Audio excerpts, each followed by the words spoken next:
हिजो कीर्तिपुर स्थित त्रिवी क्रिकेट मैदानमा भएको आईसीसी पुरुष क्रिकेट विश्वकप लिग 2 अन्तर्गतको खेलमा नेपालले संयुक्त अरब इमिरेट्सलाई 37 रनले पराजित गर्दै शानदार जित दर्ता गरेको छ।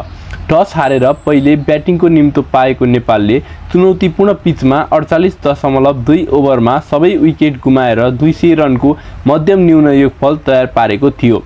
नेपालका लागि दिपेन्द्र सिंह ऐरीले 90 बलमा 75 रनको सर्वाधिक महत्त्वपूर्ण अर्धशतकीय इनिङ खेले भने कुशल भुटेलले 24, करण केसीले 22 र बसिर अहमदले 20 रनको योगदान दिए। युएईका बलर जुनैद सिद्दिकी र अजय कुमारले 3-3 विकेट लिएर नेपाललाई रोक्ने प्रयास गरेका थिए।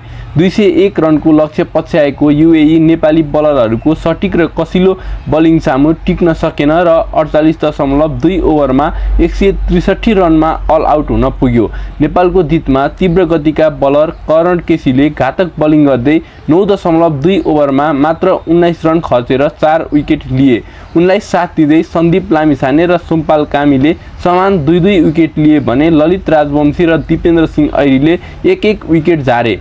ब्याटिङमा 75 रन र बलिङमा 1 विकेट लिएका दिपेन्द्र सिंह ऐरी खेलको प्लेयर अफ द म्याच घोषित भए।